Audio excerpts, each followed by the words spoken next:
آپ ہی کو ہادیہ نے بھگایا ہے۔ اپنے اوپر نام آتے دیکھ کے اس نے کونے میں کھڑی ہادیہ کو نشانہ بنایا تھا، کیونکہ گھر میں کوئی اسے پسند نہیں کرتا تھا، جبکہ ہادیہ اس الزام پر گھبرا کر سب کو دیکھنے لگی تھی۔ دولہا بنے آصر سلطان کا بس نہ چلا ہادیہ کو جان سے مار دے، جس نے اس کی دلہن کو بھگا کر اس کی عزت کا جنازہ نکالا تھا۔ پھر اسی عزت کو بچانے کے لیے ہادیہ کو بھیڑ چڑھایا گیا اور اس کی شادی آصر سے کر دی گئی، جبکہ وہ آصر سے 9 سال چھوٹی تھی۔ اس حویلی سے نجات کی امید جو باقی تھی وہ بھی دم توڑ چکی تھی۔ وہ اپنی قسمت پر ماتم کنا تھی جب آصر غصے سے اندر آیا اور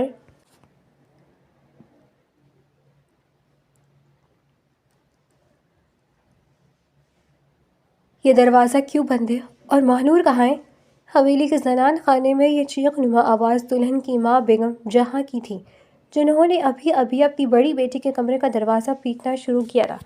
باہر مہمانوں کا ہجوم تھا، شہنائیوں کی گونج تھی اور اندر ایک قیامت خیز سناٹا پھیلا ہوا تھا۔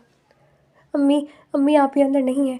چھوٹی بہن ندا نے گھبرائی ہوئی آواز میں کہا، جس کا رنگ سرد پڑ چکا تھا۔ کیا بکواس کر رہی ہو؟ ابھی تو اسے تیار کر کے بٹھایا تھا، پارلر والی لڑکی ابھی نکلی ہے، وہ کہاں جا سکتی ہے؟ بیگم جہاں کا دل زور زور سے دھڑکنے لگا۔ ایک انجانا خوف ان کی رگوں میں سرایت کر گیا۔ تبھی دروازہ دھکے سے کھلا، لیکن اندر سے کوئی نہیں نکلا۔ کمرہ خالی تھا، دلہن کی مصری پر سرخ جوڑا بکھرا پڑا تھا، زیورات کی ڈبیاں کھلی تھیں، لیکن وہ وجود غائب تھا جسے آج آصر سلطان کی دلہن بننا تھا۔ کمرے میں موجود چند قریبی خواتین کے منہ سے سسکیاں نکل گئیں، بات پلک جھپکتے ہی آنکھ کی طرف پھیل گئی۔ سلطان حویلی کی عزت ماہنور سلطان عین شادی کے وقت غائب تھی۔ ڈھونڈو، پورے گھر میں دیکھو، شاید واش روم میں ہو یا شاید چھت پر ہو۔ تائی امی چلائی، لیکن سب جانتے تھے کہ یہ محض دل کی تسلیاں ہیں۔ تبھی وہاں آصر سلطان داخل ہوا، شیروانی میں ملبوس، کثرتی بدن، آنکھوں میں ایسی تیزی کہ کوئی آنکھ نہ ملا سکے۔ اس کے پیچھے اس کے والد اور تائیا بھی تھے۔ کیا تماشا ہے یہ؟ رخصتی کا وقت ہو رہا ہے اور دلہن تیار نہیں؟ آصر کی بھاری آواز نے کمرے میں موجود ہر عورت کا دل دہلا دیا۔ بیگم جہاں روتے ہوئے آصر کے قدموں میں بیٹھ گئیں۔ آصر بیٹا غصب ہو گیا، لٹ گئے ہیں، ماہنور کمرے میں نہیں ہے۔ آصر کی پیشانی پر بل پڑ گئے۔ کیا مطلب کمرے میں نہیں ہے؟ اس سے پہلے کہ کوئی جواب دیتا، کونے میں کھڑی ندا، جس کی نظریں مسلسل ادھر ادھر بھٹک رہی تھیں، اچانک آگے بڑھی۔ اسے اپنی جان بچانی تھی۔ اسے پتہ تھا کہ اگر کسی پر الزام نہ لگایا تو شک کی سوئی اس پر بھی آ سکتی ہے، کیونکہ وہ دلہن کے سب سے قریب تھی۔ اس کی نظریں کمرے کے آخری کونے میں سمٹی ہوئی ہادیہ پر پڑی، جو سہمی ہوئی کھڑی تھی۔ ندا نے چیخ کر انگلی اٹھائی۔ آپ ہی کو ہادیہ نے بھگایا ہے۔ کمرے میں موت کا سا سکوت چھا گیا۔ سب کی نظریں اس کونے میں اڑ گئی جہاں ہادیہ موجود تھی۔ 17 سالہ ہادیہ، یتیم، بے سہارا، جسے اس گھر میں ویسے بھی کوئی پسند نہیں کرتا تھا۔ اس کا وجود اس حویلی میں ایک بوجھ سے زیادہ کچھ نہ تھا۔ ہادیہ کا دل اچھل کر حلق میں آ گیا۔ اس نے بڑی بڑی آنکھوں سے ندا کو دیکھا۔ نہیں، میں نے نہیں، میں تو کچن میں تھی، مجھے تو پتہ بھی نہیں۔ جھوٹ مت بولو، ندا نے چلا کر اس کی بات کاٹی۔ میں نے خود دیکھا تھا تمہیں شام کو آپ ہی کے کان میں خسر پسر کرتے ہوئے۔ تم نہیں انہیں پچھلے دروازے کی چابی دی ہے، تم چلتی تھی آپ ہی سے، تم نہیں چاہتی تھی کہ ان کی شادی آصر بھائی سے ہو۔ یہ ایک ایسا تیر تھا جو سیدھا نشانے پر لگا۔ آصر سلطان، جو پہلے غصے سے کھول رہا تھا، یہ سن کر ایک زخمی شیر کی طرح ہادیہ کی طرف لپکا۔ ہادیہ دیوار کے ساتھ چپک گئی۔ اس کے پاس صفائی دینے کے لیے الفاظ نہیں تھے۔ وہ تو خود حیران تھی کہ ماہنور آپ ہی کہاں گئی۔ آصر نے ہادیہ کو بازو کو اتنی زور سے جکڑا کہ اسے اپنی ہڈی چڑکتی ہوئی محسوس ہوئی۔ بتاؤ کہاں ہے وہ، کس کے ساتھ گئی ہے؟ آصر کی دھار سے کھڑکیوں کے شیشے لرز گئے۔ خدا کی قسم آصر بھائی، مجھے نہیں معلوم، میں نے کچھ نہیں کیا، میرا یقین کریں۔ ہادیہ رو پڑی۔ اس کے آنسو گالوں پر بہنے لگے۔ وہ درد سے کرہا رہی تھی، لیکن آصر کی آنکھوں میں خون اتر آیا تھا۔ اس منحوس لڑکی کو تو میں نے پہلے ہی کہا تھا کہ شادی کے کاموں سے دور رکھو۔ تائی اماں نے بھی جلتی پر تیل چھڑکا۔ یہ ہے ہی منحوس، پہلے اپنے ماں باپ کو کھا گئی، اب ہماری عزت کھا گئی، میرا یقین کرے۔ ہادیہ ہچکوں کے درمیان بولی۔ چپ! آصر نے اسے جھٹکا دے کر زمین پر گرایا۔ اگر ماہنور نہ ملی تو میں تمہیں زندہ گاڑ دوں گا ہادیہ، تم نہیں جانتی تم نے کس کی عزت پر ہاتھ ڈالا ہے۔ باہر سے ملازم دوڑا ہوا آیا۔ سرکار، بڑے سرکار صاحب پوچھ رہے ہیں کہ بارات کو کھانا کھلائیں یا واپس بھیجیں، مہمان باتیں بنا رہے ہیں۔ یہ وہ لمحہ تھا جب حویلی کے بڑوں کو اپنی پگڑیاں پیروں میں رلتی محسوس ہوئیں۔ آصر کے والد جہانگیر سلطان آگے بڑھے۔ ان کا چہرہ سوار تھا، لیکن آنکھوں میں فیصلہ کن سختی تھی۔ بارات واپس نہیں جائے گی، انہوں نے حتمی لہجے میں کہا۔ لیکن بھائی صاحب، دلہن تو بھاگ گئی، اب کیا کریں گے؟ کس کا نکاح پڑھوائیں گے آذر کے ساتھ؟ بیگم جہاں نے سر پیٹتے ہوئے کہا۔ جہانگیر سلطان کی نظریں زمین پر گری ہوئی روتی ہوئی ہادیہ پر ٹک گئی۔ پھر انہوں نے آذر کو دیکھا۔ آذر، تمہارا نکاح ابھی ہوگا اور اسی وقت ہوگا۔ آذر نے حیرت سے باپ کو دیکھا۔ کس سے بابا؟ جہانگیر سلطان نے انگلی سے ہادیہ کی طرف اشارہ کیا۔ اس سے۔ کمرے میں موجود ہر شخص کو سانپ سونکھ گیا۔ ہادیہ نے سر اٹھا کر اپنے تایا کو دیکھا۔ اسے اپنے کانوں پر یقین نہیں آیا۔ وہ آذر سلطان، جو اس سے 9 سال بڑا تھا، جو اسے گھر کی ملازمت سے زیادہ کچھ نہیں سمجھتا تھا اور جو ابھی اسے جان سے مارنے کی دھمکیاں دے رہا تھا، اس کے ساتھ نکاح۔ بابا، آپ ہوش میں تو ہیں؟ اس لڑکی سے جس نے میری عزت مٹی میں ملائی۔ آذر نے نفرت سے ہادیہ کو دیکھا۔ ہاں، جہانگیر سلطان گرجے، کیونکہ عزت کا بدلہ عزت ہے۔ اس نے ہماری بیٹی بھگائی ہے، اب یہ خود اس گھر کی عزت بچائے گی۔ باہر دنیا والوں کو ہم یہ نہیں کہہ سکتے کہ دلہن بھاگ گئی ہے، ہم کہیں گے کہ مہنور کی طبیعت بگڑ گئی تھی، اس لیے چھوٹی بیٹی کا نکاح کر دیا۔ لوگ باتیں بنائیں گے لیکن ہماری پگڑی بچ جائے گی۔ نہیں تایا، با خدا کے لیے۔ ہادیہ نے تڑپ کر ان کے پاؤں پکڑ لیے۔ میرے ساتھ ایسا ظلم مت کریں، میں نے کچھ نہیں کیا، میں آذر بھائی سے شادی نہیں کر سکتی، وہ مجھے مار دیں گے۔ اٹھاؤ اسے، تائی اماں نے حکم دیا۔ اسے تیار کرو، جو جوڑا مہنور کے لیے تھا وہی اسے پہناؤ، زیور بھی وہی پہناؤ، 10 منٹ میں نکاح خواہ کے سامنے ہونا چاہیے اسے۔ ہادیہ چیختی رہی، روتی رہی، قسمیں کھاتی رہی، لیکن وہاں پتھر کے بت کھڑے تھے۔ بیگم جہاں، جو اپنی بیٹی کے بھاگنے پر غمزدہ تھی، اب اپنی عزت بچانے کے لیے ہادیہ کی قربانی دینے پر راضی ہو گئی۔ انہوں نے اور ندا نے مل کر ہادیہ کو زبردستی کھڑا کیا۔ اس کے بعد کا 1 گھنٹہ ہادیہ کے لیے کسی ڈراؤنے خواب کی طرح تھا۔ اسے گھسیٹ کر ڈریسنگ روم میں لے جایا گیا۔ اس کے آنسو پوچھ کر زبردستی بھاری بھرکم میک اپ کے تہہ تھوپی تھی۔ وہ سرخ جوڑا جو مہنور کے لیے سلوایا گیا تھا، ہادیہ کے دبلے پتلے جسم پر ڈھیلا تھا، جسے سیفٹی پنوں سے ٹائٹ کیا گیا تھا۔ بھاری زیورات کا بوجھ اس کی گردن کو جھکائے دے رہا تھا۔ وہ آئینے میں خود کو دیکھ رہی تھی، لیکن اسے اپنی شکل نہیں، اپنی بربادی نظر آ رہی تھی۔ وہ ہادیہ جو ابھی کل تک سوچتی تھی کہ وہ پڑھ لکھ کر اس حویلی کے ماحول سے نکل جائے گی، آج اسی حویلی کی زنجیروں میں ہمیشہ کے لیے قید ہو جانے جا رہی تھی۔ نکاح کا منظر دھندلا سا تھا۔ اسے دیوار خانے میں لایا گیا۔ آذر سلطان وہاں پہلے سے موجود تھا۔ اس کا چہرہ پتھر کا بنا ہوا تھا اور آنکھیں سرخ انگاروں جیسی۔ جب مولوی صاحب نے اس سے اجازت طلب کی تو آذر نے قبول ایسے کہا جیسے کسی کی ڈیتھ وارنٹ پر دستخط کر رہا ہو۔ جب ہادیہ کی باری آئی تو اس کا گلا رندھا ہوا تھا۔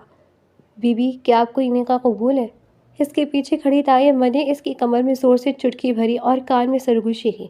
اگر زبان نہ کھولی تو یاد رکھنا، اس گھر سے تیری لاش ہی نکلے گی۔ موت کے خوف اور زندگی کی مایوسی کے درمیان ہادیہ نے لرزتے ہونٹوں سے بمشکل کہا، قبول ہے۔ اور بس وہ کاغذ کا ایک ٹکڑا اس کی زندگی کا فیصلہ کر گیا۔ وہ اب آذر سلطان کی بیوی تھی، وہ آذر جو اسے اپنی دلہن کے فرار کا مجرم سمجھتا تھا۔ رخصتی کا کوئی ڈرامہ نہیں ہوا۔ مہمان کھانا کھا کر چلے گئے تھے۔ چائے مکھیاں ہوئی، لیکن حویلی کی دیواروں نے راز کو باہر نہیں جانے دیا۔ رات کے 2 بجے ہادیہ کو آذر کے کمرے میں دھکیل دیا گیا۔ یہ وہی کمرہ تھا جسے مہنور کے لیے سجایا گیا تھا۔ گلاب اور موتیوں کے پھولوں کی خوشبو ہادیہ کا دم گھوٹ رہی تھی۔ وہ بیڈ کے کونے میں سمٹی بیٹھی تھی۔ اس کا پورا جسم کانپ رہا تھا۔ وہ جانتی تھی کہ یہ عام شادی نہیں ہے، یہ ایک سزا ہے، ایک انتقام ہے۔ آذر سے 9 سال چھوٹی ہادیہ، جس نے ابھی زندگی کے خواب دیکھنا شروع کیے تھے، آج اپنی قسمت پر ماتم کنا تھی۔ اس کے ذہن میں بار بار آذر کا وہ ہیبت ناک چہرہ آ رہا تھا جب اس نے اس کا بازو مڑوڑا تھا۔ وہ سوچ رہی تھی کہ کیا آذر اس کی بات سنے گا، کیا وہ یقین کرے گا کہ وہ بے گناہ ہے؟ لیکن دل کے کسی کونے سے آواز آئی، سلطان حویلی کے مرد دلیل نہیں سنتے، صرف فیصلہ سناتے ہیں۔ گھڑی کی ٹک ٹک اس کے خوف میں اضافہ کر رہی تھی۔ اچانک دروازے کے ہینڈل کی گھومنے کی آواز آئی۔ ہادیہ کا سانس رک گیا۔ اس نے گھٹنوں میں سر دے لیا اور خود کو مزید سکیڑ لیا۔ دروازہ کھلا۔ آذر غصے سے اندر آیا۔ اس نے دروازہ زور سے بند کیا اور لاک کر دیا۔ اس کے قدموں کی چھاپ سیدھی ہادیہ کی طرف آ رہی تھی۔ وہ بیڈ کے قریب آ کر رکا۔ ہادیہ نے ڈرتے ڈرتے سر اٹھا کر دیکھا۔ آذر کی آنکھوں میں وہی وحشت تھی، وہی نفرت۔ اس نے شیروانی کے بٹن کھولتے ہوئے ہادیہ کو ایسے دیکھا جیسے وہ کوئی انسان نہیں بلکہ کوئی حقیر شے ہو۔ اس کے جبڑے بھنجے ہوئے تھے۔ اس نے ایک جھٹکے سے ہادیہ کا گھونگھٹ الٹا اور اس کی ٹھوری کو سختی سے پکڑ کر چہرہ اوپر کیا۔ ہادیہ کی آنکھوں سے آنسو جاری تھے، لیکن آزر کے چہرے پر رحم کا شائبہ تک نہ تھا۔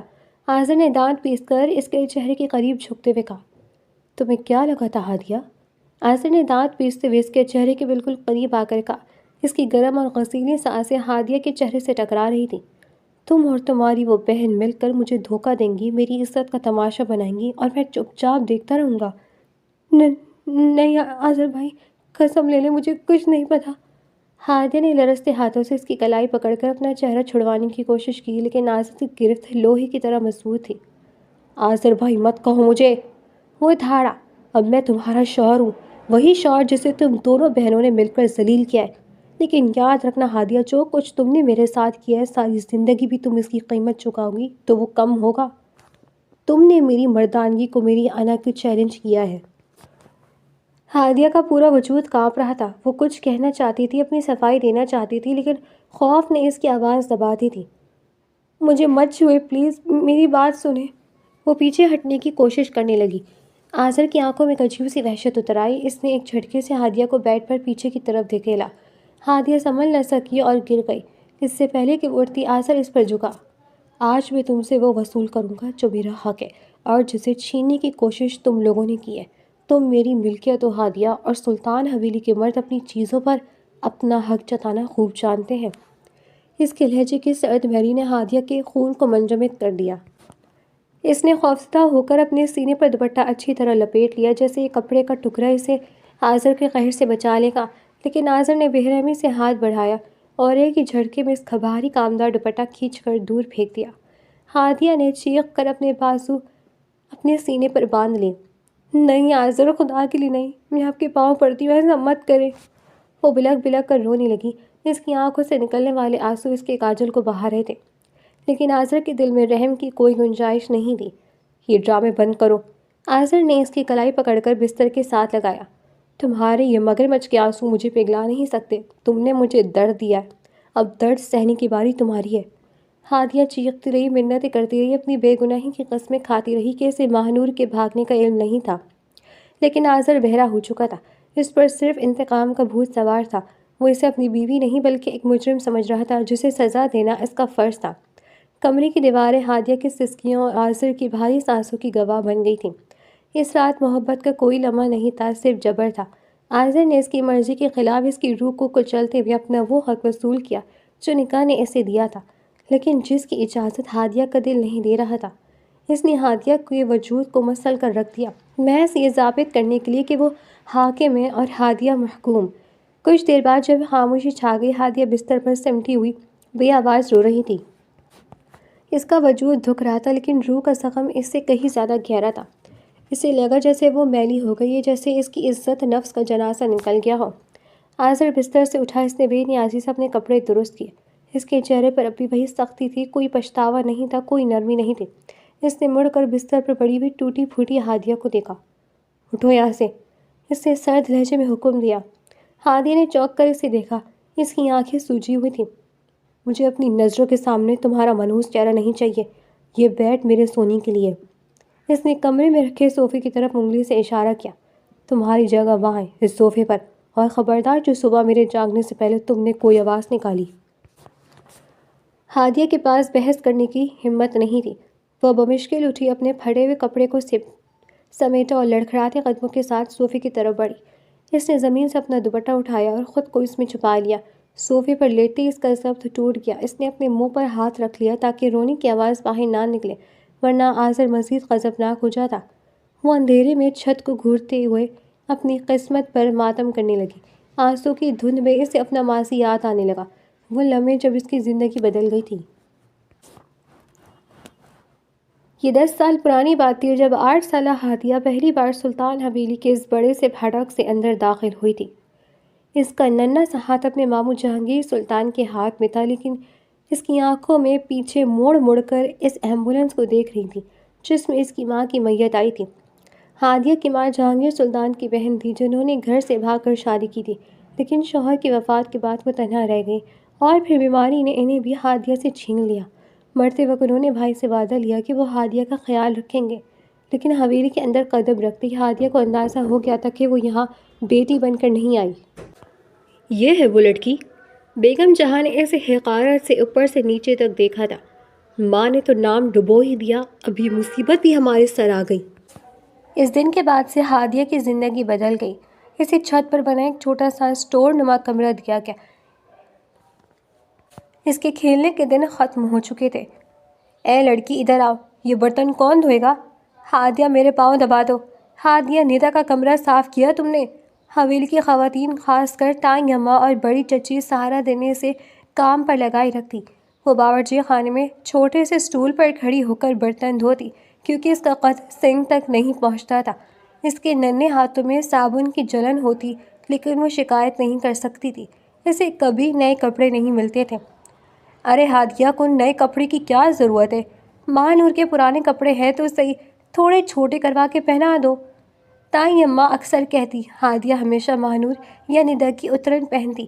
عید کے دن جب باقی بچے چمکتے دمکتے کپڑے پہنتے، ہادیہ کسی کونے میں پرانے کپڑے پہنے حسرت سے انہیں دیکھتی۔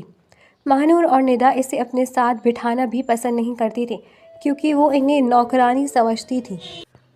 آذر سلطان تب کالج میں پڑھتا تھا۔ وہ حویلی کا لاڈلا اور مغرور نوجوان تھا۔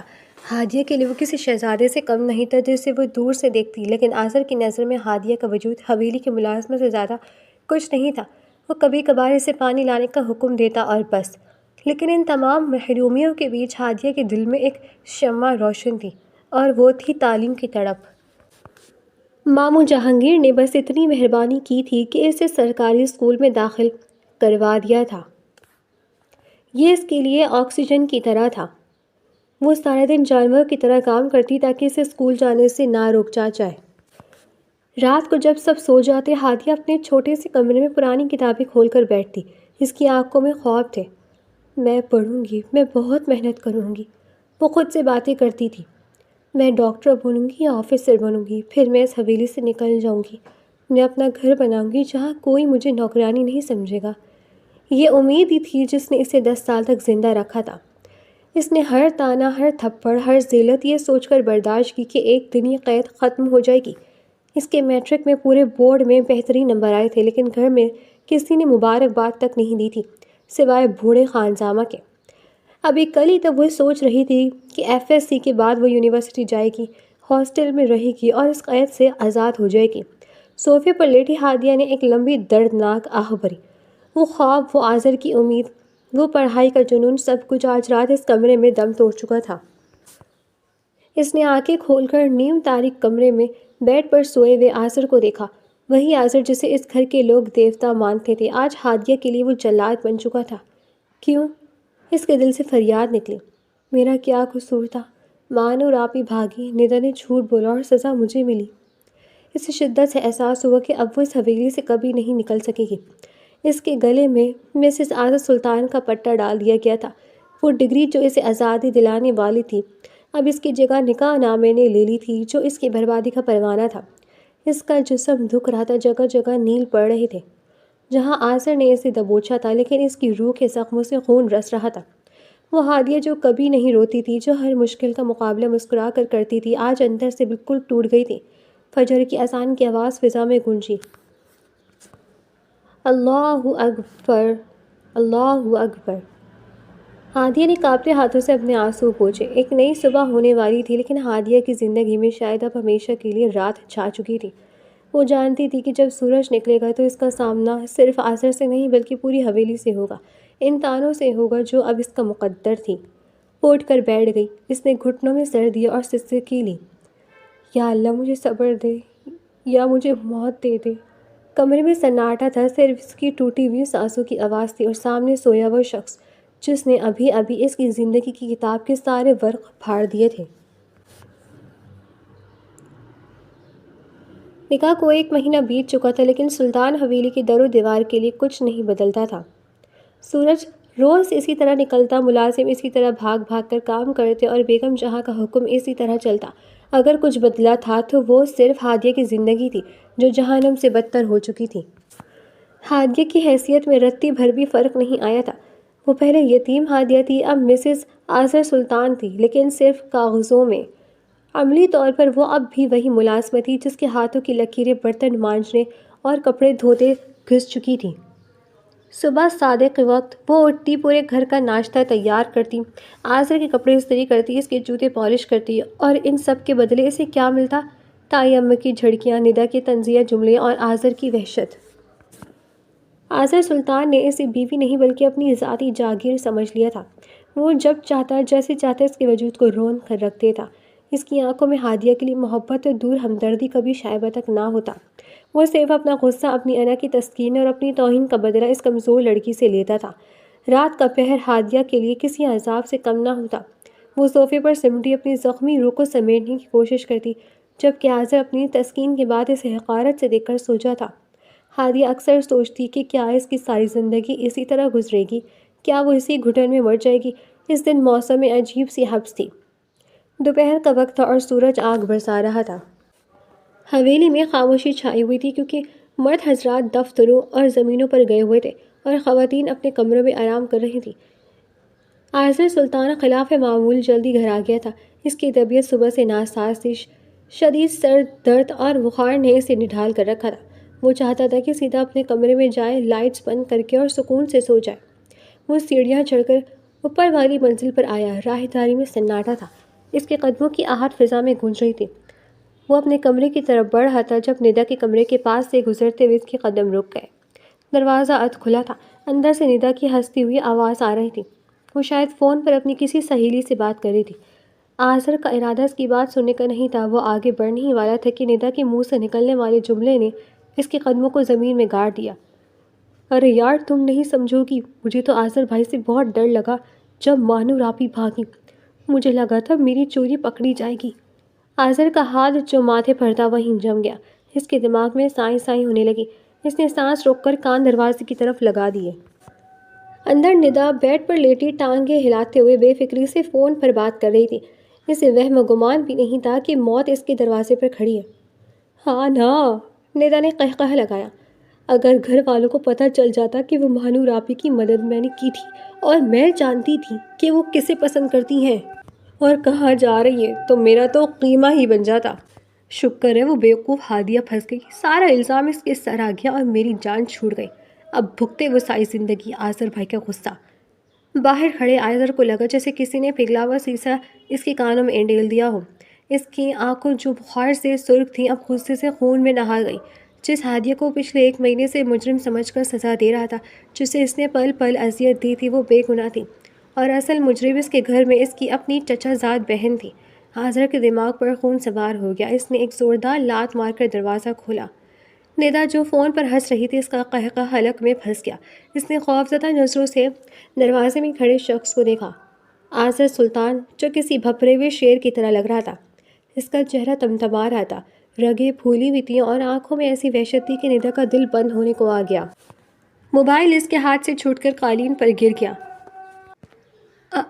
آذر بھائی، ندا کی آواز پھنسی ہوئی نکلی محسوس ہوئی۔ آذر آہستہ آہستہ قدموں کے ساتھ اس کی طرف بڑھا۔ تو یہ کھیل کھیلا تھا تم دونوں بہنوں نے؟ اس کی آواز دھیمی تھی، لیکن اس میں چھپی ہوئی گرج نے ندا کا خون خشک کر دیا۔ وہ بیڈ پر پیچھے کھسکنے لگی۔ نہیں بھائی، آپ غلط، جھوٹ مت بولنا ندا۔ آذر دھاڑا۔ اس کی آواز سے کمرے کی کھڑکیاں لرز گئی۔ میں نے اپنے کانوں سے سنا ہے، تم جانتی تھی، تم نے مدد کی اس کی، اور الزام اس معصوم لڑکی پر لگا دیا۔ ندا رونے لگی۔ اس کے ہاتھ پاؤں ٹھنڈے پڑ چکے تھے۔ بھائی مجھے معاف کر دے، میں ڈر گئی تھی، آپ ہی نے مجھے مجبور کیا تھا، قسم سے میرا کوئی قصور نہیں ہے۔ آذر نے آگے بڑھ کر ندا کے بالوں سے پکڑ کر اسے کھڑا کیا۔ ندا چیخ پڑی۔ کہاں ہے وہ؟ آذر نے دانت پیستے ہوئے پوچھا۔ بتاؤ مجھے، مہنور کہاں ہے؟ بھائی مجھے نہیں پتا، ندا درد سے گرائی۔ ابھی تو تم فون پر بکواس کر رہی تھی کہ تمہیں سب پتہ ہے۔ آذر نے اس کے بالوں کو مزید کھینچا۔ سیدھی طرح بک دو ورنہ میں تمہیں یہیں زندہ دفن کر دوں گا اور ابو کو بتاؤں گا بھی نہیں کہ تم کہاں گئی۔ ندا جانتی تھی کہ آذر اس وقت ہوش میں نہیں ہے، وہ واقعی اسے مار سکتا ہے۔ موت کے خوف نے اس کی زبان کھول دی۔ وہ مری میں ہے، وہاں ایک گیسٹ ہاؤس ہے، کاشف کے ساتھ۔ ندا نے ہچکیوں کے درمیان سب اگل دیا۔ ان کا نکاح ہو چکا ہے بھائی، وہ وہیں ہے۔ آذر نے جھٹکا دے کر ندا کو بیڈ پر پھینکا۔ اس کا سینہ زور زور سے اوپر نیچے ہو رہا تھا۔ اسے مانور کے بھاگنے کا اتنا دکھ نہیں تھا جتنا اس بات کا غصہ تھا کہ اسے بیوقوف بنایا گیا اور اس کے گھر کی عزت کا جنازہ نکالنے میں اس کے اپنوں کا ہاتھ تھا۔ اگر تم نے کسی کو بتایا کہ مجھے پتہ چل گیا تو اگلی باری تمہاری ہوگی۔ آذر نے انگلی اٹھا کر اسے تنبیہ کی۔ وہ طوفان کی طرح کمرے سے نکلا۔ اس کا سر درد، اس کا بخار سب غائب ہو چکا تھا۔ اب صرف انتقام کی آگ تھی۔ وہ اپنے کمرے میں آیا۔ وہاں ہادیہ فرش پر بیٹھ کر اس کے جوتوں کو کپڑوں سے چمکا رہی تھی۔ آذر کے اچانک اور غصے سے اندر آنے پر وہ سہم گئی۔ اس نے جلدی سے جوتے ایک طرف رکھے اور سر جھکا کر کھڑی ہو گئی۔ وہ منتظر تھی کہ ابھی کوئی طعنہ ملے گا یا کوئی سخت حکم سننے کو ملے گا، لیکن آذر نے اسے دیکھا بھی نہیں۔ وہ سیدھا الماری کی طرف گیا، اپنی پستول نکالی، میگزین چیک کیا اور اسے کمر کے پیچھے اڑسا۔ پھر اس نے دراز سے گاڑی کی چابیاں اٹھائیں۔ جاتے جاتے وہ دروازے پر رکا۔ اس نے مڑ کر ہادیہ کو دیکھا۔ وہ دبلی پتلی لڑکی جس کا رنگ پیلا پڑ چکا تھا، خوفزدہ ہرنی کی طرح اسے دیکھ رہی تھی۔ آذر کے دل میں ایک عجیب سی چبھن ہوئی۔ اس نے ایک بے گناہ کو سزا دی تھی، لیکن اس وقت اس کے پاس پچھتاوے کا وقت نہیں تھا۔ وہ کچھ کہے بغیر تیزی سے باہر نکل گیا۔ ہادیہ حیران رہ گئی۔ آج نہ کوئی ڈانٹ، نہ کوئی بدتمیزی، اور یہ پستول! یا اللہ خیر! اس کے بعد کے 3 دن حویلی میں عجیب سی پراسراریت میں گزرے۔ آذر گھر نہیں آیا تھا۔ کسی کو نہیں معلوم تھا کہ وہ کہاں ہے۔ تائیں اماں پریشانی تھی۔ جہانگیر سلطان بھی فکر مند تھے، لیکن ندا اپنے کمرے میں بند تھی اور بخار میں تپ رہی تھی۔ وہ خوف سے باہر نہیں نکل رہی تھی۔ ہادیہ کے لیے یہ 3 دن کسی نعمت سے کم نہیں تھے۔ اسے سکون کا سانس نصیب ہوا۔ راتوں کو وہ خوف کے بغیر سوتی، دن میں اسے وہ وحشتناک نظریں جھیلنی نہیں پڑتی تھیں۔ لیکن اس کے دل میں ایک انجانا دھڑکا لگا ہوا تھا۔ آذر کا وہ آخری بار دیکھنا اور پستول لے کر جانا کچھ بڑا ہونے والا تھا۔ چوتھے دن شام کے وقت حویلی کے بڑے گیٹ پر گاڑیوں کا شور ہوا۔ گارڈز نے تیزی سے گیٹ کھولے۔ 2 کالی بڑی گاڑیاں دھول اڑاتی اندر داخل ہوئیں۔ لاؤنج پہ سب جمع ہو گئے۔ بیگم جہانگیر سلطان، تایا، ابو اور ہادیہ بھی کچن کے دروازے پر کھڑی ہو کر دیکھنے لگی۔ پہلی گاڑی سے آذر اترا۔ اس کے کپڑے شکن زدہ تھے، آنکھیں سرخ تھیں اور چہرے پر کئی دنوں کی داڑھی بڑھی ہوئی تھی۔ اس نے پیچھے کا دروازہ کھولا اور کسی کو بازو سے پکڑ کر باہر کھینچا۔ وہ ماہنور تھی۔ ماہنور؟ سلطان حویلی کے وہ شہزادی جو اپنی مرضی سے بھاگی تھی۔ اس رات اس کے بال بکھرے ہوئے تھے، کپڑوں پر شکنی تھی، لیکن اس کے چہرے پر خوف نہیں تھا، غصہ تھا۔ آذر اسے تقریباً گھسیٹتا ہوا لاؤنج کے بیچ میں لے آیا اور جھٹکا دے کر چھوڑا۔ ماہنور لڑکھڑا کر صوفے کے پاس گری۔ ماہنور! بیگم جہاں چیخوں یا بیٹی کی طرف لپکی، لیکن آذر نے ہاتھ اٹھا کر انہیں وہیں روک دیا۔ کوئی اس کے قریب نہیں جائے گا۔ آذر کی آواز میں ایسی گرج تھی کہ بیگم جہاں وہیں جم گئی۔ اس کے پیچھے آذر کے گارڈز نے ایک اور لڑکے کو پکڑ رکھا تھا جس کے ہاتھ بندھے ہوئے تھے اور چہرے پر مار پیٹ کے نشان تھے۔ وہ کاشف تھا جس کے ساتھ ماہنور بھاگی تھی۔ یہ تھی آپ کی لیڈلی بیٹی کی عزت؟ آذر نے نفرت سے ماہنور کی طرف اشارہ کیا۔ جس نے ہماری پگڑیوں کو اپنے پیروں کی جوتی سمجھا، میں اسے مری سے گھسیٹ کر لایا ہوں۔ ماہنور نے سر اٹھایا اور آذر کی آنکھوں میں آنکھیں ڈال دیں۔ ہادیہ نے حیرت سے دیکھا۔ ماہنور رو نہیں رہی تھی، گڑ گڑا نہیں رہی تھی جیسی ہادیہ روز کرتی تھی۔ ماہنور کی آنکھوں میں بغاوت تھی۔ ہاں، باغی تھی میں، ماہنور چلا اٹھی، کیونکہ میں تم جیسے جانور سے شادی نہیں کرنا چاہتی تھی۔ میں تم سے نفرت کرتی ہوں آذر، تم انسان نہیں ہو، تم صرف اپنی انا کے غلام ہو۔ پورے ہال میں سناٹا چھا گیا۔ کسی کی ہمت نہیں تھی کہ آذر سلطان کے منہ پر ایسی بات کہہ سکے۔ تم نے میری زندگی برباد کرنے کی کوشش کی، زبردستی مجھ پر اپنا فیصلہ مسلط کیا۔ ماہنور نے اپنے باپ کی طرف دیکھا۔ بابا، آپ کو میری ذرا بھی پرواہ نہیں تھی، آپ صرف اپنی عزت بچانا چاہتے تھے۔ میں کاشف سے پیار کرتی ہوں، میں نے اس سے نکاح کیا ہے۔ بکواس بند کرو۔ جہانگیر سلطان آگے بڑھے اور ایک زوردار تھپڑ ماہنور کے منہ پر مارا۔ بے حیا لڑکی، تم نے ہمارا سر کاٹ کر رکھ دیا۔ نکاح کیا ہے تم نے اس آوارہ لڑکے سے؟ وہ آوارہ نہیں ہے، ماہنور نے گال پر ہاتھ رکھ کر چیخ کر کہا۔ وہ آذر سے لاکھ درجہ بہتر ہے، کم از کم وہ میری عزت تو کرتا ہے، مجھے اپنی جاگیر تو نہیں سمجھتا۔ آذر نے ایک طنزیہ ہنسی۔ وہ آہستہ آہستہ چلتا ہوا ماہنور کے قریب آیا۔ عزت؟ اس نے حقارت سے کہا۔ عزت و جنازہ تم نے اسی دن نکال دیا تھا جس دن تم گھر سے نکلی تھی، اور رہی بات اس لڑکے کی۔ آذر نے اشارہ کیا۔ گارڈز نے کاشف کو آگے دھکیلا۔ اس کے ساتھ تم نے نکاح کیا تھا نا، اب اسی سے میں تمہیں طلاق دلواؤں گا اور تمہاری عدت پوری ہونے کے بعد اسی حویلی کے کسی ملازم سے تمہاری شادی کرواؤں گا، تاکہ تمہیں پتہ چلے کہ سلطان خاندان کی نافرمانی کا انجام کیا ہوتا ہے۔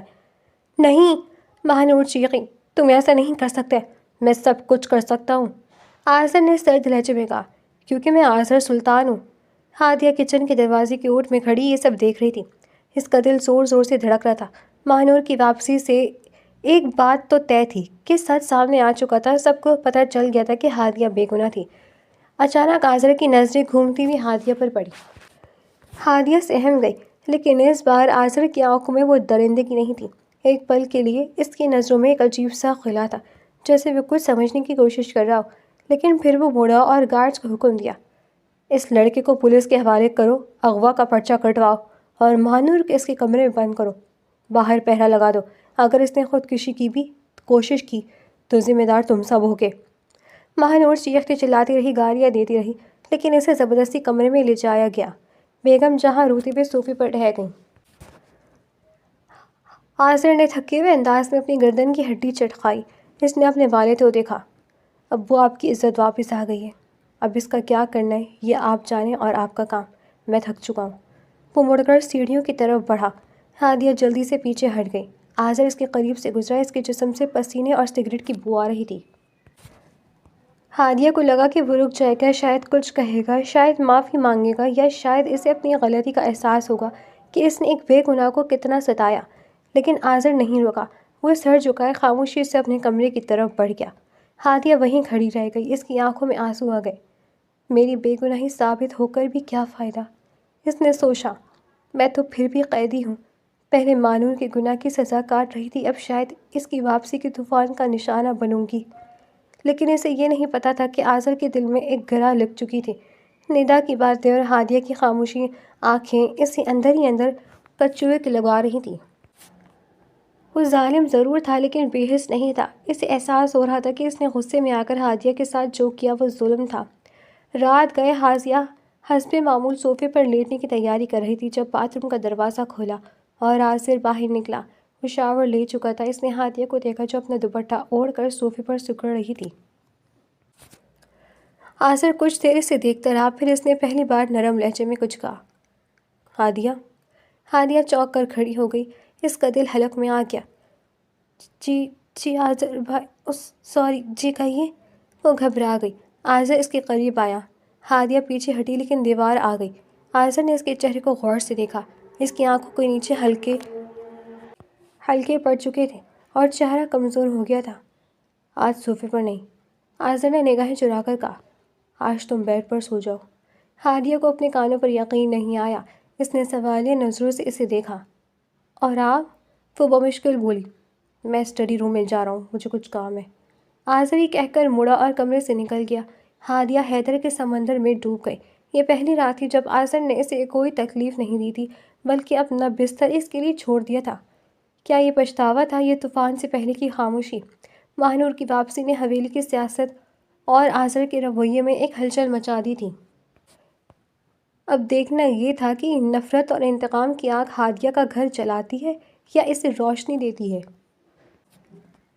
وقت بہت بڑا مرہم ہے اور کبھی کبھی بہت بڑا استاد بھی۔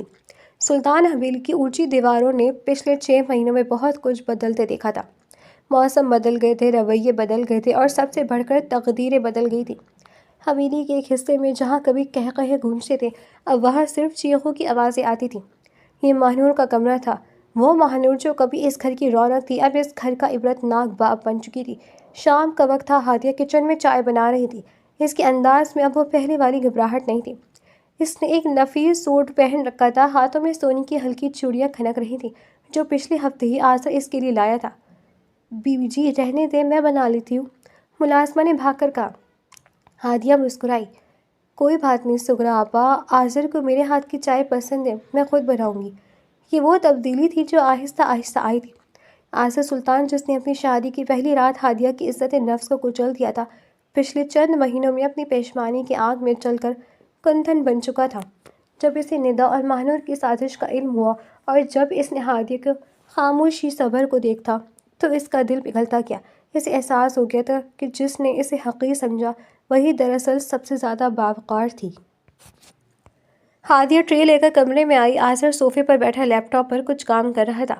ہادیہ کو دیکھتے اس نے لیپ ٹاپ بند کر دیا اور مسکرا کر اسے دیکھا۔ تمہیں منع کیا تھا نا کہ کام مت کیا کرو، ملازم کس لیے ہے؟ آذر نے نرمی سے کہا اور ٹرے اس کے ہاتھ سے لے کر میز پر رکھی۔ چائے بنانا کوئی کام تھوڑی، یہ تو محبت ہے۔ ہادیہ نے شرماتے ہوئے نظریں جھکا لیں۔ اب اسے آذر سے ڈر نہیں لگتا تھا بلکہ ایک انمٹ محبت محسوس ہوتی تھی۔ آذر نے اپنے رویے سے اس کے دل سے ہر خوف نکال دیا تھا۔ آذر نے اس کا ہاتھ پکڑ کر اسے اپنے پاس صوفے پر بٹھایا۔ اس کی آنکھوں میں اب وحشت نہیں، صرف پیار اور ایک گہرا پچھتاوا تھا۔ ہادیہ، آذر نے اس کے ہاتھ کو اپنے دونوں ہاتھوں میں تھام لیا۔ مجھے کبھی کبھی یقین نہیں آتا کہ تم نے مجھے معاف کر دیا ہے۔ میں نے تمہارے ساتھ… ہادیہ نے فوراً اس کے ہونٹوں پر انگلی رکھ دی۔ بس پرانی باتیں نہیں آذر، میں نے کہا تھا نا، وہ ایک برا خواب تھا جو گزر گیا۔ اب میں جاگ چکی ہوں اور میری حقیقت بہت خوبصورت ہے۔ آذر نے اس کی انگلی کو چوما۔ تم بہت عظیم ہو ہادیہ، میں شاید ساری زندگی بھی تمہاری اس ظرف کی برابری نہ کر سکوں، لیکن میں کوشش کر رہا ہوں۔ میں وہ ہر خوشی تمہارے قدموں میں لانا چاہتا ہوں جو میں نے تم سے چھینی تھی۔ تبھی باہر راہداری سے چیخنے کی آواز آئی۔ مجھے نکالو یہاں سے، میں پاگل ہو جاؤں گی، دروازہ کھولو۔ اس کے ساتھ ہی کسی چیز کے ٹوٹنے کی زوردار آواز آئی۔ ہادیہ کا چہرہ اداس ہو گیا۔ یہ ماہنور تھی۔ کاشف کے جیل جانے اور طلاق کے بعد جہانگیر سلطان نے ماہنور کو گھر کے پچھلے حصے میں قید کر دیا تھا۔ اس سے فون، ٹی وی، انٹرنیٹ سب چھین لیا گیا تھا۔ اس کی دنیا صرف وہ چار دیواری تھی اور اس کا اپنا پچھتاوا۔ آذر کے چہرے پر ناگواری آ گئی۔ اسے خاموش رہنے کا بھی نہیں پتا۔ آذر، ہادیہ نے نرمی سے کہا، کیا ہم اسے معاف نہیں کر سکتے؟ وہ بہت تکلیف میں ہے۔ آذر نے سنجیدگی سے ہادیہ کو دیکھا۔ نہیں ہادیہ، کچھ غلطیوں کی معافی نہیں ہوتی۔ اس نے صرف بغاوت نہیں کی تھی، اس نے اس گھر کی عزت کو نیلام کیا تھا اور اس کے جرم کی سزا تمہیں ملی۔ وہ اپنی کرنی بھر رہی ہے۔ حویلی کے اصول سخت ہیں، جو بغاوت کرتا ہے اس کا یہی انجام ہوتا ہے۔ تم اس بارے میں مت سوچو۔ آذر نے بات کا رخ موڑنے کے لیے سائڈ ٹیبل سے ایک بڑا براؤن لفافہ اٹھایا۔ آنکھیں بند کرو، آذر نے شرارت سے کہا۔ کیوں؟ ہادیہ ہنسی۔ کرو تو صحیح۔ ہادیہ نے مسکراتے ہوئے آنکھیں بند کر لی۔ آذر نے وہ لفافہ اس کے ہاتھوں میں تھما دیا۔ اب کھولو۔ ہادیہ نے آنکھیں کھولی اور لفافے کو دیکھا۔ اس نے دھڑکتے دل کے ساتھ اسے کھولا۔ اندر کچھ کاغذات تھے۔ جب اس نے پہلا کاغذ پڑھا تو اس کی آنکھیں حیرت اور خوشی سے پھیل گئیں۔ یہ شہر کے سب سے بہترین کالج کا ایڈمیشن فارم تھا جس پر اس کا نام لکھا تھا اور فیس ادا ہو چکی تھی۔ یہ کیا ہے؟ اس کی آواز خوشی سے کانپ رہی تھی۔ یہ تمہارا خواب ہے۔ آذر مسکرایا۔ مجھے یاد ہے تم پڑھنا چاہتی تھی، تم ڈاکٹر بننا چاہتی تھی یا کچھ بڑا کرنا چاہتی تھی تاکہ حویلی کی قید سے نکل سکو۔ میں تمہیں اس حویلی سے تو نہیں نکال سکتا کیونکہ تم میری زندگی ہو، لیکن میں تمہیں تمہارے خوابوں کی اڑان ضرور دے سکتا ہوں۔ ہادیہ کی آنکھوں سے آنسو چھلک پڑے۔ یہ وہ خواب تھا جسے اس نے اپنی شادی کی رات دفن کر دیا تھا۔ اسے لگا تھا کہ اب کتابوں سے اس کا ناطہ ہمیشہ کے لیے ٹوٹ گیا ہے۔ آذر، آپ اتنے اچھے کیوں ہیں؟ وہ روتے ہوئے اس کے گلے لگ گئی۔ آذر نے اس کے سر پر پیار سے ہاتھ پھیرا۔ کیونکہ مجھے دیر سے سمجھ آیا کہ ہیرے کو مٹی میں نہیں رولتے، اسے تاج میں سجاتے ہیں۔ کل سے تمہاری کلاسز شروع ہیں۔ ڈرائیور تمہیں لے کر جائے گا اور واپس لائے گا، اور اگر کسی نے اعتراض کیا… آذر کی آواز میں پرانی گرج واپس آئی، تو میں اس کی زبان کھینچ لوں گا۔ ہادیہ جانتی تھی کہ اس کا اشارہ طیمہ اور ندا کی طرف ہے۔ ندا تو ویسے بھی اب ہادیہ کے سائے سے بھی دور بھاگتی تھی، کیونکہ آذر نے اسے واضح کر دیا تھا کہ اگر ہادیہ کی آنکھ میں ایک آنسو بھی آیا تو اس کی ذمہ دار ندا ہوگی۔ اگلی صبح سورج کچھ زیادہ ہی چمکدار تھا۔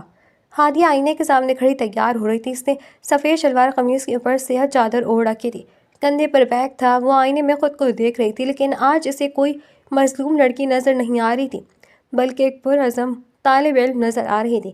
آذر کمرے میں داخل ہوا۔ وہ آفس جانے کے لیے تیار تھا۔ اسے دیکھ کر اس کی آنکھوں میں ستائش ابھری۔ ماشاءاللہ، میری بیوی تو آج واقعی طالب علم لگ رہی ہے۔ ہادیہ شرما گئی۔ آذر، مجھے ڈر لگ رہا ہے، اتنے عرصے بعد میں کر پاؤں گی نا؟ آذر اس کے قریب آیا، اس کے کندھوں پر ہاتھ رکھے۔ ہادیہ، تم وہ لڑکی ہو جس نے اس حویلی کے طوفانوں کا اکیلے مقابلہ کیا۔ پڑھائی تو بہت آسان چیز ہے، تم ضرور کر پاؤ گی، اور یاد رکھنا میں ہمیشہ تمہارے پیچھے کھڑا ہوں، ایک مضبوط دیوار کی طرح۔ وہ دونوں نیچے اترے۔ لاؤنج میں ناشتے کی میز پر سب موجود تھے، تائی اماں، جہانگیر سلطان اور خاموش بیٹھی ہوئی ندا۔ جب ہادیہ بیگ لٹکائے نیچے اتری تو تائی اماں کے ماتھے پر بل پڑ گئے۔ یہ کیا تماشا ہے؟ بہویں اب گھر سے باہر جائیں گی پڑھنے کے لیے؟ تائی اماں نے کڑک کر کہا۔ ہمارے خاندان میں کبھی ایسا نہیں ہوا۔ ہادیہ کے قدم رک گئے۔ پرانا خوف پھر سے جاگا، لیکن اس سے پہلے کہ وہ کچھ بولتی آذر نے اس کا ہاتھ مضبوطی سے تھام لیا۔ آج سے ہوگا تائی اماں، آذر نے مضبوط لہجے میں کہا۔ میری بیوی کالج جائے گی اور اپنی تعلیم مکمل کرے گی، اور یہ میرا فیصلہ ہے۔ جہانگیر سلطان نے خاموشی سے چائے کا گھونٹ بھرا اور پھر سر اٹھا کر کہا، آذر ٹھیک کہہ رہے، زمانے کے ساتھ چلنا چاہیے، اور ہادیہ ایک ذہین بچی ہے، اسے پڑھنے دو۔ تائی اماں منہ بسول کر رہ گئیں اور ندا نے حسد بھری نظروں سے ہادیہ کو دیکھا۔ وہ ہادیہ جو کل تک ان کی اترن پہنتی تھی، آج آذر سلطان کی محبت اور حمایت کی چادر اوڑھے ان سب سے بہت اوپر جا چکی تھی۔ ہادیہ نے شکر گزار نظروں سے اپنے ماموں اور پھر اپنے شوہر کو دیکھا۔ آذر اسے لے کر باہر پورچ میں آ گیا۔ گاڑی تیار کھڑی تھی۔ ڈرائیور نے دروازہ کھولا، لیکن آذر نے اشارے سے اسے ہٹا دیا۔ آج پہلا دن ہے، میں خود چھوڑنے جاؤں گا۔ ہادیہ گاڑی میں بیٹھی۔ آذر نے ڈرائیونگ سیٹ سنبھالی۔ جب گاڑی حویلی کے بڑے گیٹ سے باہر نکلی تو ہادیہ نے پیچھے مڑ کر اس عالیشان عمارت کو دیکھا۔ کبھی اسے یہ عمارت ایک جیل لگتی تھی، ایک قید خانہ جہاں اس کے خوابوں کا دم گھٹتا تھا، لیکن آج وہی عمارت اسے اپنا گھر لگ رہی تھی، کیونکہ اس کا گھر کا حاکم اب اس کا محافظ بن چکا تھا۔ راستے میں آذر نے ریڈیو آن کیا۔ ایک ہلکا سا رومانوی گیت چل رہا تھا۔ خوش ہو؟ آذر نے اس کی طرف دیکھے بغیر پوچھا، لیکن اس کے لبوں پر مسکراہٹ تھی۔ بہت، ہادیہ نے دل کی گہرائیوں سے کہا۔ اتنی خوش کہ ڈر لگتا ہے کہ کہیں یہ خواب ٹوٹ نہ جائے۔ آذر نے گاڑی کی رفتار ہلکی کی اور اپنا بایاں ہاتھ بڑھا کر ہادیہ کا ہاتھ تھام لیا۔ یہ خواب نہیں ہے ہادیہ، یہ میرا وعدہ ہے۔ اب تمہاری آنکھوں میں کبھی آنسو نہیں آئیں گے، اور اگر آئے بھی تو وہ خوشی کے ہوں گے۔ تم نے بہت صبر کیا ہے، اب پھل کھانے کا وقت ہے۔ گاڑی کالج کے گیٹ کے سامنے رکی۔ طالبات کا ہجوم اندر جا رہا تھا۔ ہادیہ کا دل زور زور سے دھڑک رہا تھا۔ وہ ایک نئی دنیا میں قدم رکھنے جا رہی تھی۔ جاؤ، آذر نے اس کا ہاتھ دبا کر چھوڑا۔ اپنی منزل کی طرف پہلا قدم بڑھاؤ، اور ہاں، چھٹی کے وقت میں خود لینے آؤں گا۔ ہادیہ نے مسکرا کر سر ہلایا۔ خدا حافظ۔ وہ گاڑی سے اتری۔ ہوا کا ایک خوشگوار جھونکا اس کے چہرے سے ٹکرایا۔ اس نے ایک لمبی سانس لی۔ یہ ہوا آزاد تھی، یہ فضا اس کی اپنی تھی۔ اس نے مڑ کر دیکھا، آذر اسے ہی دیکھ رہا تھا۔ اس نے ہاتھ ہلایا، ہادیہ نے بھی ہاتھ ہلایا اور گیٹ کے اندر داخل ہو گئی۔ دوسری طرف حویلی کے ایک بند کمرے کی کھڑکی سے مہنور سلاخوں کے پیچھے سے آسمان کو دیکھ رہی تھی۔ اس کی آنکھوں میں ویرانی تھی۔ اس نے آزادی مانگی تھی، لیکن بغاوت کا راستہ چنا، اس لیے وہ تنہا رہ گئی۔ ہادیہ نے قید میں رہ کر صبر اور وفا کا راستہ چنا، اس لیے آج پوری کائنات اس کے لیے وسیع ہو گئی تھی۔ آذر نے ہادیہ کو اندر جاتے دیکھا اور سکون کا سانس لیا۔ اس کے دل کا بوجھ ہلکا ہو چکا تھا۔ اس نے گاڑی اسٹارٹ کی اور واپس مڑ گیا۔ اسے پتہ تھا کہ گھر پر اس کی مثالی بیوی شام کو اس کا انتظار کرے گی، اور اب وہ ساری زندگی اس کا مثالی شوہر بن کر رہے گا۔